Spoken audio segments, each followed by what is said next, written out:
Welcome to the podcast, Coronavirus Crisis Carpe Diem, where you and I rise up and embrace the possibilities and opportunities for spiritual and psychological growth in this time of crisis, all grounded in a Catholic worldview.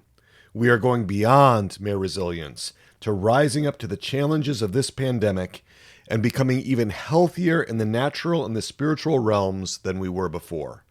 I'm clinical psychologist Peter Malinowski, your host and guide with Souls and Hearts at soulsandhearts.com. Thank you for being here with me. This is episode 26. It's released on July 27th, 2020, and it's called Dictator, Pharisee, and Scrooge God Images. Dictator, Pharisee, and Scrooge God Images. That's what we're going to be getting into. In the last episode, episode 25, we looked at 3 different negative God images proposed by Christian psychotherapists Bill and Christy Gaultiere in their book Mistaken Identities, published in 1989. Last week, I decided to reach out to the Gaultieres and let them know that we were discussing their book on this podcast. So I emailed them. Sometimes I do that. I just reach out to people. Who knows what's going to happen? And Sue, their representative from their ministry is called Soul Shepherding. Sue, she got back to me. She said, quote, "What a blessing to hear from you and to learn of the good work that you are doing for the kingdom. It was such an encouragement to hear that you are able to use our resources in your ministry." End quote. Isn't that cool? I think that's cool. But wait, there's more. I made a request of the Gaultieres and their ministry for something I wanted to give to the members of the Resilient Catholics Carpe Diem community. I wanted permission from the Gaultieres to be able to pass something special on to those of you who listen to this podcast. And they said yes. So at the end of the episode, I will tell you what that something special is. So stay with me till the end, okay? Ooh, very exciting. All right, good. So now, in the last episode, I put the question out to you, all of you, my audience members. Are you interested in this stuff? Do you want me to cover more of these God images, these problematic God images? And if so, which ones? I really want this podcast to be interactive. I really want to hear from you. I want us to be able to have an exchange. I don't want this to be, some podcast that I just broadcast from some ivory tower in Indianapolis or something like that. I want it to be connected. I want it to be with you. So got some responses. Jane in Indiana, she emailed me and she said, quote, "I want you to do all the God images. They're fascinating!" Exclamation point, end quote. Now, that is enthusiasm. Thank you, Jane. I just love it. I really want this podcast to not just be transformative, not just to make a big difference in your life, but to be interesting. No, not just interesting. I want it to be fascinating. Like what Jane said, fascinating. So good. I'm glad that it is. So I think this stuff is fascinating along with Jane. It's also vitally important, not just for our spiritual well-being, but also for our psychological well-being. You can't have abiding peace or a deep joy or a solid sense of well-being if you are dominated by negative God images. It's just not possible to give in to wretched God images and to be happy. This is so vitally important. This God image issue is so important because how we respond to God images is really going to determine our peace and joy and well-being, both in the natural realm and in the spiritual realm. This is something I really want you to know, something I really want to share with you, my people. All right.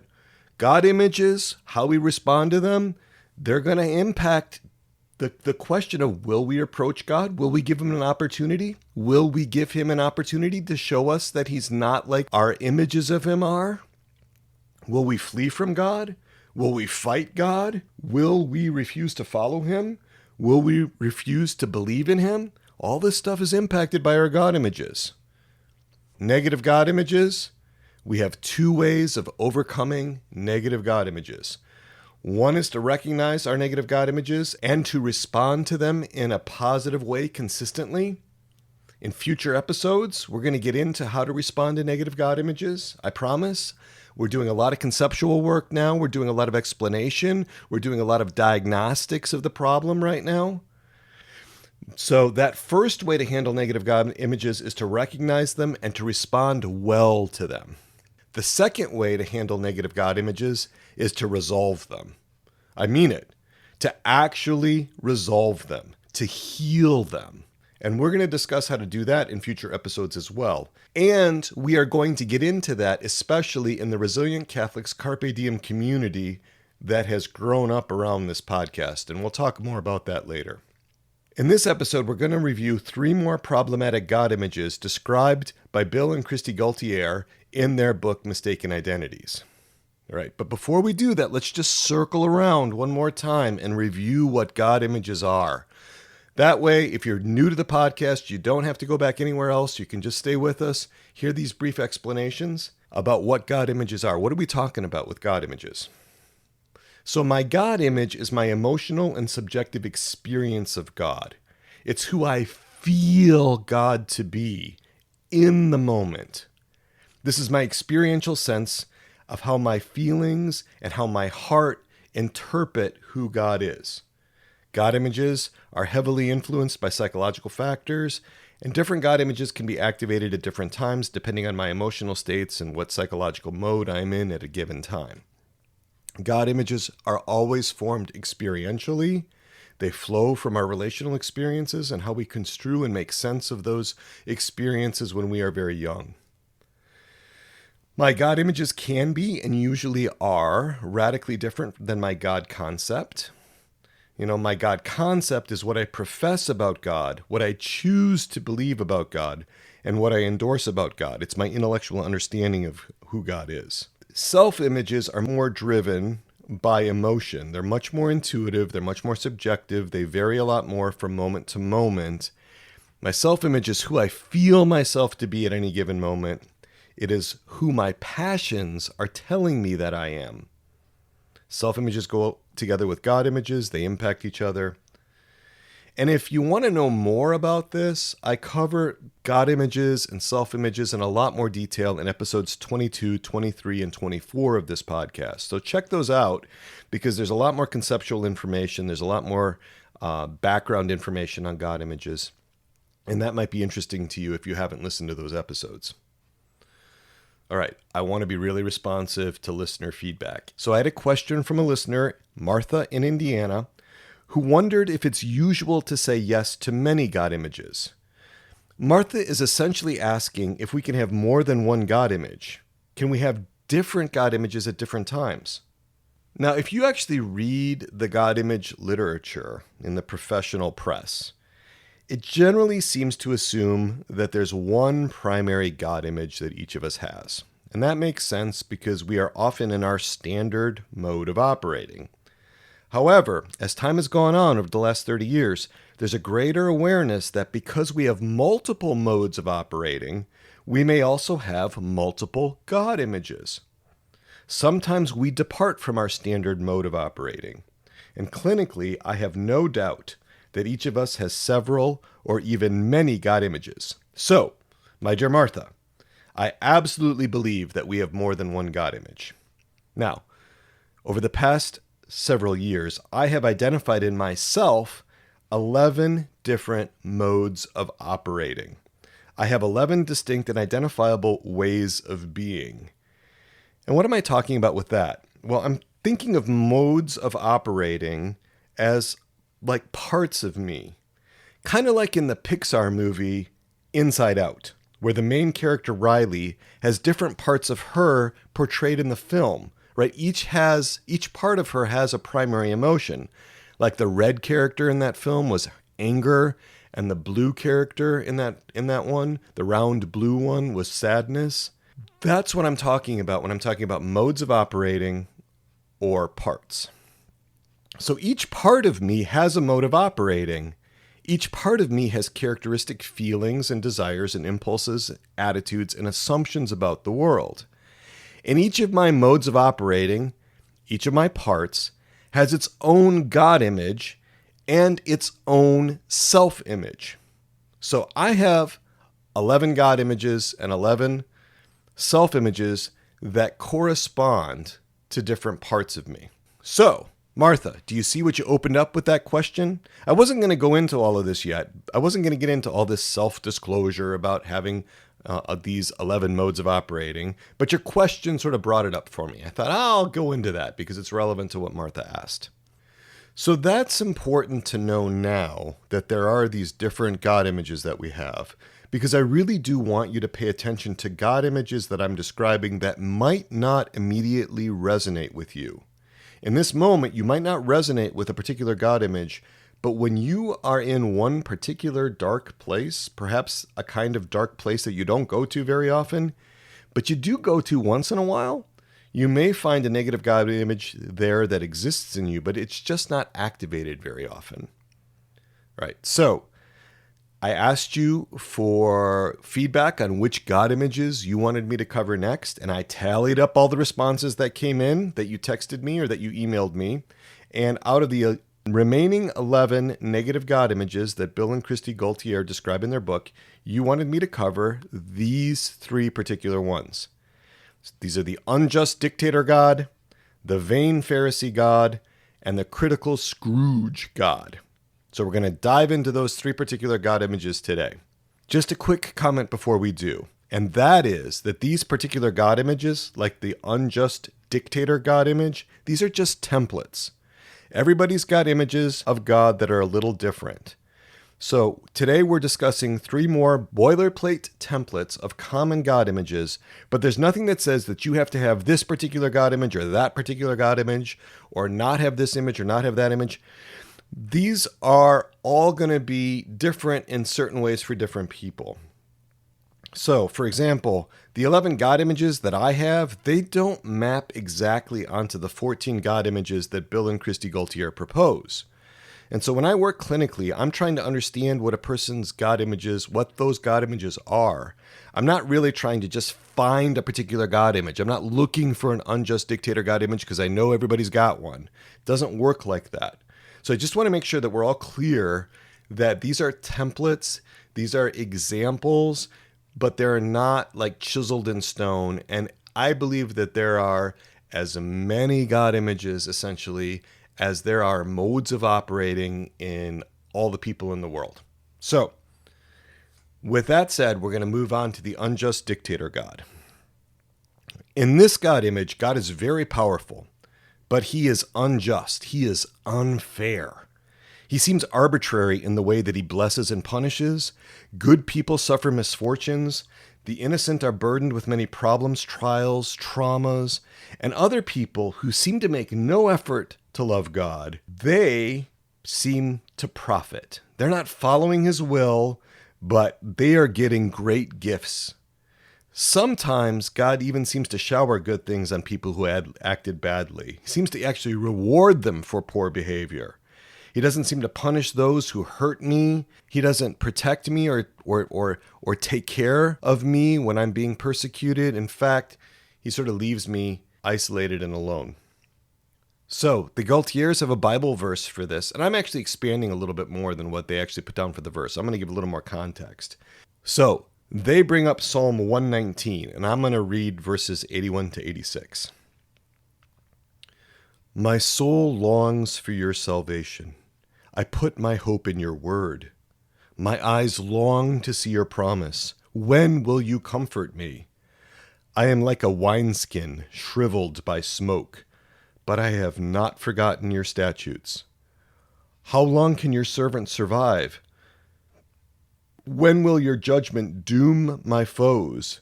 The arrogant have dug pits for me, defying your law. Help me. I am pursued without cause. So you can see this imagery of a wineskin shriveled by smoke, right? Questions of survival.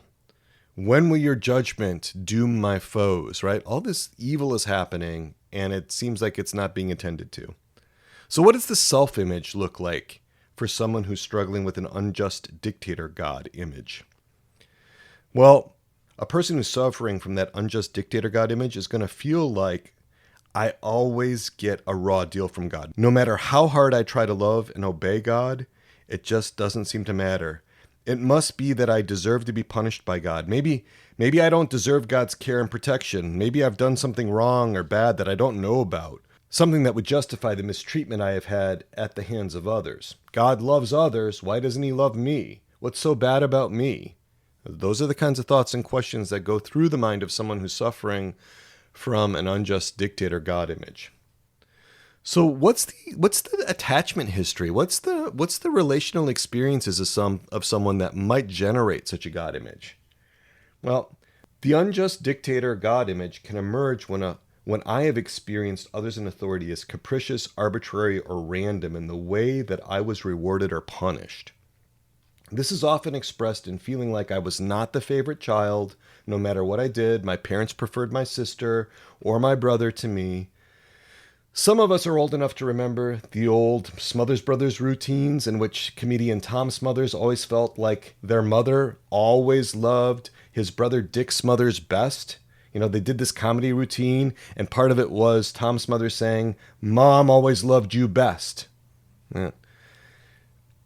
I always found that a little sad because I suspect there was a kernel of truth in it somewhere in the Smothers family life. What about the coronavirus crisis? How does that exacerbate an unjust dictator God image? Well, the way the virus strikes can certainly seem arbitrary, capricious, and random, can't it? Right? Why do some people get to keep their jobs, their incomes, their health? And why is it that I'm suffering consequences? Why are some people who are careful with masks and social distancing and other precautions, and they catch the virus, right? And other people seem totally immune no matter what stupid things they do in terms of exposing themselves, right? So this whole virus thing can seem very capricious, very random, and it can seem like there's not a lot of cause and effect about who gets it and who doesn't, depending on their behaviors. Now, that's not actually true. There is reason to believe that our behaviors do really matter as far as our likelihood of catching the disease, but in individual cases, sometimes it strikes when there doesn't seem to be any reason for it. So let's have a little vignette. Let's get a little story to exemplify what this kind of unjust dictator God image and its corresponding self-image look like. So we're going to talk about Brenda. Brenda is a 32-year-old middle child of 3 sisters. She always saw herself as the not pretty one and the not smart one of the family.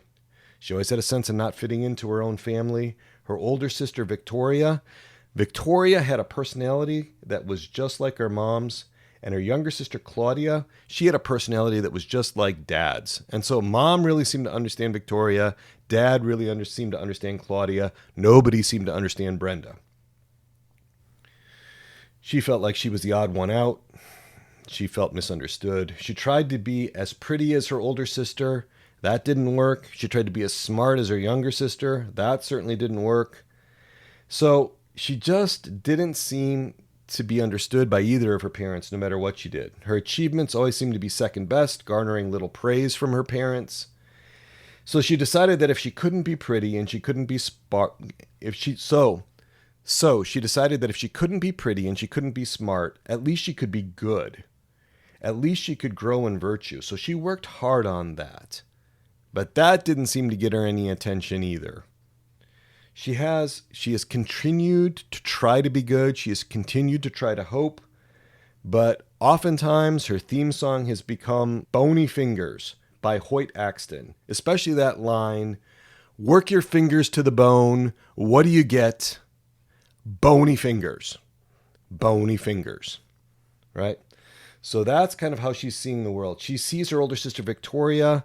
Victoria has a handsome husband. She's got 2 of the cutest kids in the world. The whole family looks like models. She married that handsome, stable guy after 10 years of promiscuity with no apparent consequences. Victoria still looks like a model. Brenda feels that Victoria has always looked down on her as being ugly. Now, Brenda's younger sister, Claudia, she has a great academic position, and she's already published 2 books, and she's got many professional articles, and even Claudia has a bookish boyfriend now who dotes on her. Brenda sees her sister as getting all the good things, Brenda saw her sisters as getting all the good things in family life when they were growing up. Victoria was able to travel to beauty pageants and to have most of Mom's attention. Claudia was valedictorian, and even though Claudia was younger than Brenda, Brenda knew that by the time she was 12 and Claudia was 10, Claudia was already smarter than her, and there was no looking back. By age 30, Claudia was highly respected in her field, garnering a lot of attention nationwide. And Brenda herself, Brenda, single, no boyfriend, no romantic prospects. Brenda in a dead-end retail job in a department store that's probably going bankrupt because the virus is forcing closures because of the lockdowns, and she sees herself as an old hag. She sees herself as aging out of the youth group. You know how the youth group, you get to mid-30s and you're no longer like welcome at the youth group at the parish. She still goes to church, but she's got bitterness in her heart. She feels she can't give up being good because then what would she have left? Like, what would her identity be if she didn't try to keep being good? Why, O Lord, did you leave so little for me? If I had what my sisters had, I would be happy. She feels her prayers are ignored, her virtues are ignored. She's still a virgin, and what has that gotten her? Nothing. No husband, not even a boyfriend. God is powerful, but he's not just, let alone being merciful, let alone being kind. Right? So you can see that unjust dictator God kind of bringing out that bitterness within Brenda.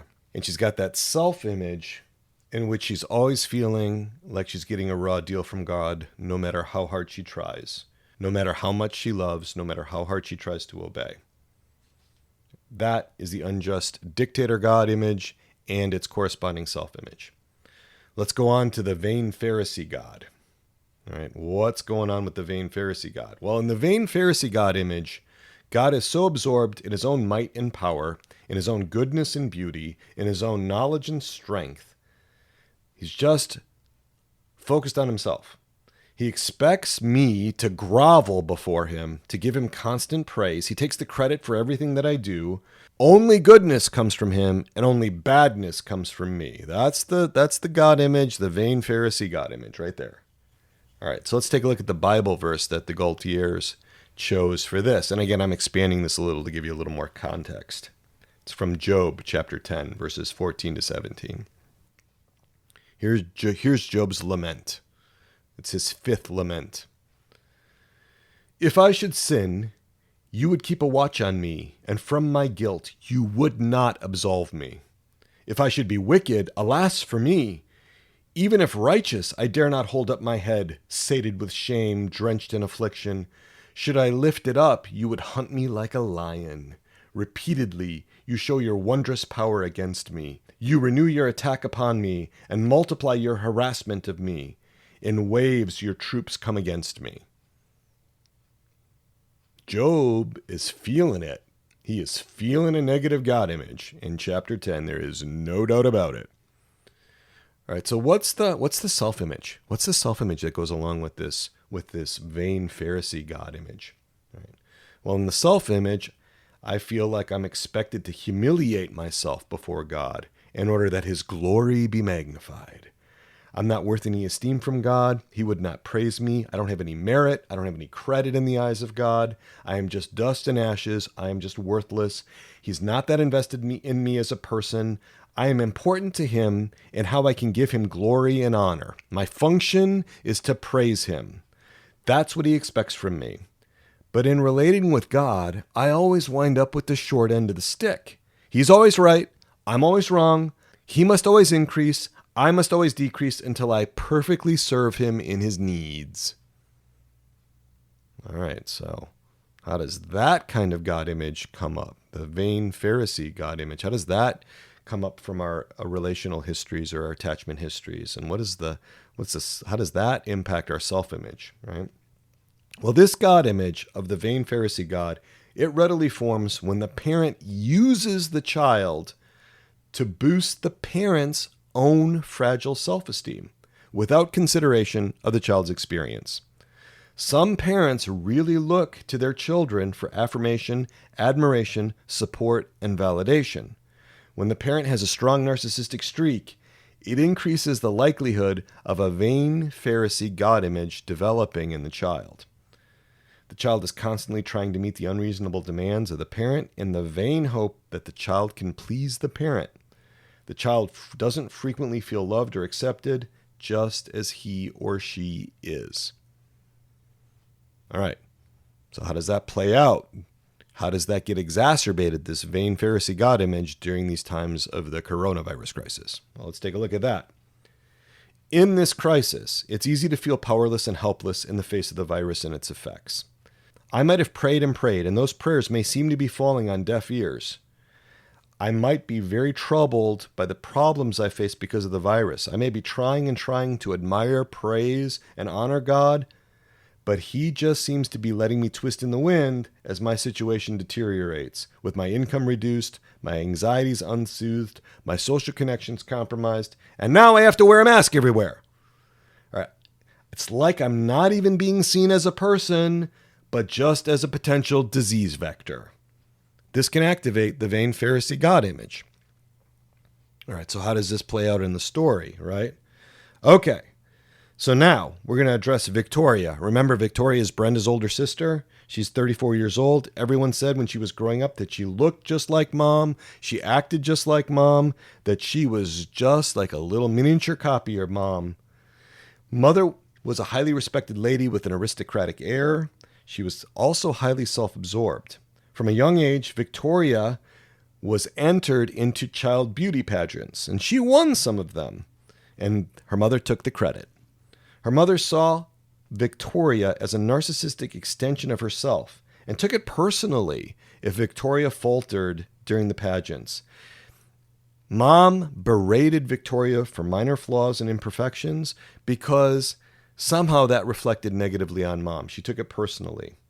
Victoria, in an attempt to connect with her mother, also berated herself in the same way. When others attributed Victoria's beauty and success to her mother seemed to glow. But Victoria felt a great emptiness in the attention her mother showed her. The beautiful clothes that she bought for her, the trips that they made together, the flights, the hotels, to the pageants, all of that, just the two of them for those competitions, all that just seemed empty. At the present time, Victoria has little interest in God, seeing him as mighty, powerful, and heavily self-absorbed. That's the God image. That's the vain Pharisee God image. She had made a number of men into little idols in her 20s. She sacrificed herself to them in the hope of being loved by them in return. She married the least worst of them and is now in a loveless marriage. She feels trapped at home with her cold, arrogant Ken doll husband who can't go into the office because of the lockdowns. She hates always feeling like she is in the wrong, and she feels that God wants her to grovel and humiliate herself, which makes it hard for her to repent from the real sin she has committed and come back to him. She doesn't pray, sensing that there's no point in it, because God would gloat over her admissions of wrongdoing. She also feels that honoring or worshiping God would violate her sense of integrity and dignity, because she would have to, again, grovel or humiliate herself. Her children are not baptized. Okay, so there's a little story about how the vain Pharisee God may play out. That leaves us the Critical Scrooge God. All right. So what is this Critical Scrooge God image? What is that? All right, this God doesn't extend himself to help me. Instead, this God is highly critical. He cuts me down with disparaging remarks. He's got a condescending tone. He seems to ride on my shoulder, telling me that I won't make it, that I won't succeed, that I just won't be able to rise to the challenges or even be minimally acceptable to him. God is constantly dissatisfied with me. God never praises me. He never looks for the good in me. He's cold. He's stingy with his graces. He's stingy with his help. All right, Bible verses here. Now you remember how I told you that you can have different kinds of God images? We're going to go back to Job, chapter 19, verses 2 to 11. Right, these are the verses, we'll expand it a little again, that the Gaultiers chose to illustrate the Critical Scrooge God image. Here we go. This is what Job is saying as he describes his God image. How long will you afflict my spirit, grind me down with words? These 10 times you have humiliated me, have assaulted me without shame. Even if it were true that I am at fault, my fault would remain with me. If truly you exalt yourselves at my expense and use my shame as an argument against me, know then that it is God who has dealt unfairly with me and compassed me round with his net. If I cry out violence, I am not answered. I shout for help, but there is no justice. He has barred my way, and I cannot pass.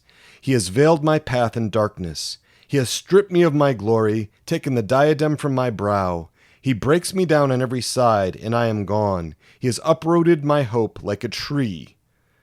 He has kindled his wrath against me. He counts me as one of his enemies.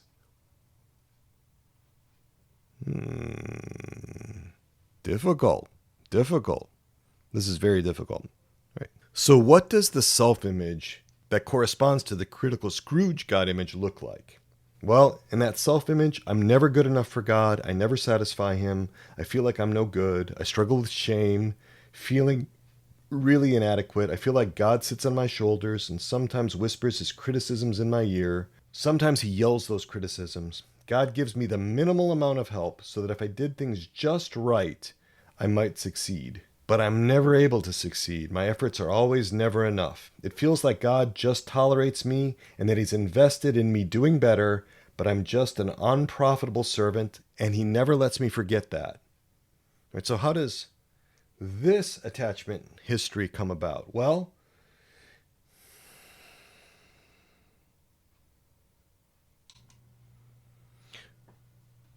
so let's take a look at an attachment history or relational history that might generate a Critical Scrooge God image. All right, let's take a look at that. So as you might expect, it could start with critical parents, parents that are hard to please, and that, don't give a lot of praise, don't give a lot of gratification to the child, don't appreciate the child's efforts. It can also happen in families where the parents are kind of disengaged, right? Feeling as though I have to do it on my own. I'm going to harbor a fantasy that if only I achieve enough, then I'll get their attention. But I keep coming up against this idea that my parents aren't really willing to put themselves out to help me, and that they may think internally critically of me, or maybe they express that externally.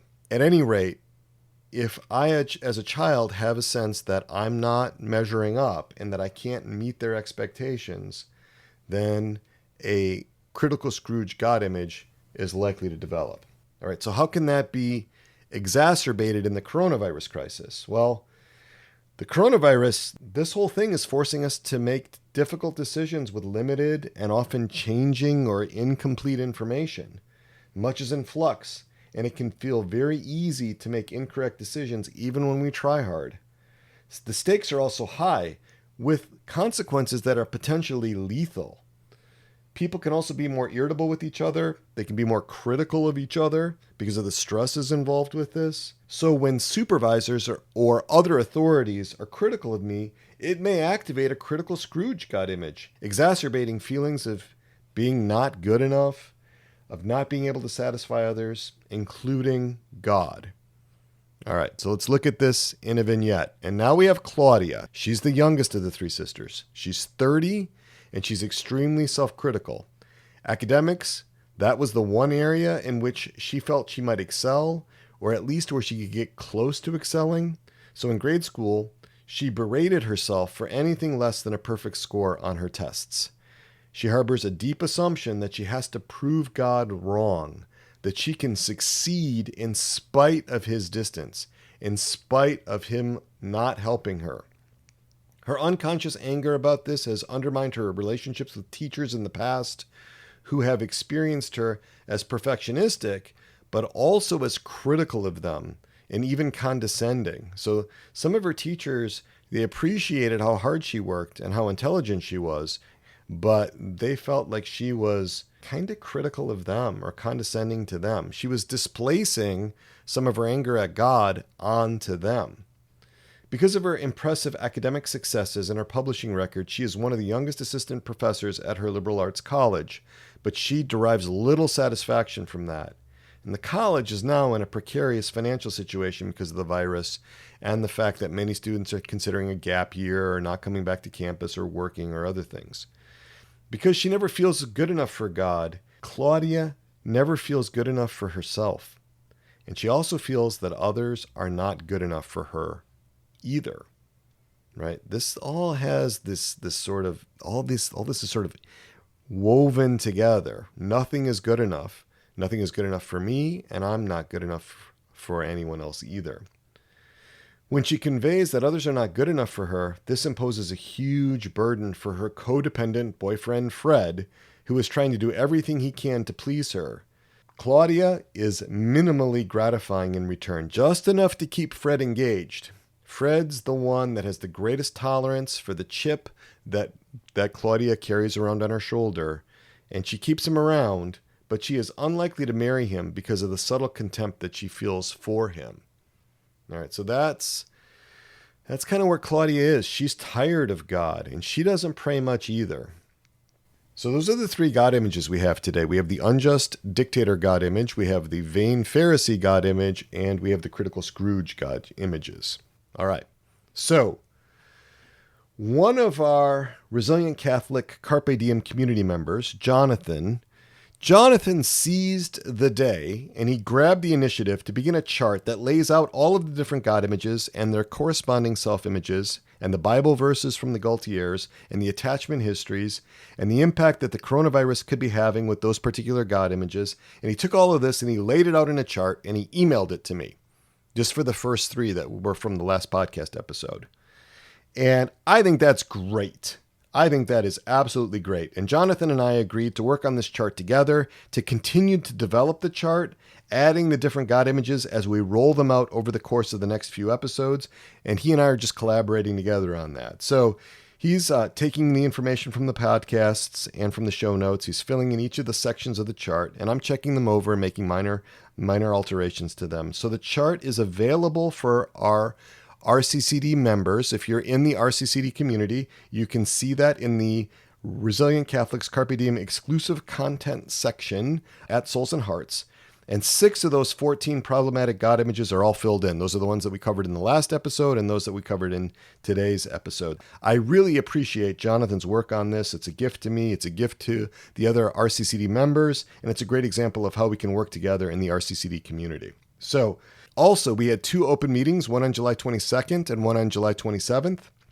And those are either up by now or they soon will be. Those are from the open forums where we could just talk about anything having to do with psychology and Catholicism in the RCCD community. So you check those out. And, if you weren't able to be present, take a look at what we were talking about. I'm sure it's going to be of interest. And that was a great time to hang out together and be in community. All right, so I mentioned at the top of the podcast about the big news from Bill and Christy Gaultier and their Shepherding Souls ministry. Bill Gaultier created an instrument called the God Image Questionnaire. It's 28 items long, and it's going to help you determine which of the 14 negative God images might be burdening you. Which ones? Now, I've used this in the past. I found it helpful. Shepherding Souls has the God Image Questionnaire up on their website, but they've agreed to allow me to make it available to the members of our RCCD community at Souls and Hearts. And so we took it to another level. We formatted it. We put it in a PDF. We also took all the scoring. Directions. We put those in a PDF so that you can download this easily, print it out, and you can score it and find out which of the 14 problematic God images might be troubling you. I think it's interesting. Now, this is not a scientific test. This is not a psychological test, but it's an instrument and it can really be thought-provoking. So I'm going to encourage you to take that. Let me know how it goes. So in order to do that, though, you've got to join the RCCD community. All right. Go to soulsandhearts.com, click on all courses and shows, and you'll see the RCCD community, the Resilient Catholics Carpe Diem community come up. Go ahead and join that. First 30 days are free, no risk, right? And then after that, it's $25 a month. And all kinds of good things are happening for people that are in the community. So go ahead and take a look at that. I think it'd be really interesting for you. And after we finish all 14 God images in the next 3 episodes, we're going to have discussions about them in the RCCD community as well. That's where we can be really interactive. We can really connect with each other. We'll go into questions and answers in greater detail. And we can start talking about some more experiential aspects of this as well. So one more thing, I had a request from one of our community members to have some meetings that are not recorded, right? Some people are wanting to be able to go into a little more detail about their lives and the things that they're struggling with, and they don't really want the meetings recorded. They don't want them posted on the RCCD section of the Souls and Hearts website, even for just other community members to see. And I'm going to honor that. I think that's really important. I think that was a great suggestion. So we're working right now on scheduling when we can have a next meeting. It might be at the end of the first week of August, where we can get together and not record it. And just for people that prefer that as well. So all kinds of things happening in the Resilient Catholics Carpe Diem community. Free for the first 30 days. Some of you have been thinking about it. Some of you have been thinking, yeah, should I do that? Should I not? Try it. Come on, take the leap. It's going to be good. And if you don't like it, you can always leave. And if there's any financial issues with it, I know sometimes money's tight, sometimes incomes have been compromised, especially in this coronavirus crisis. It's okay.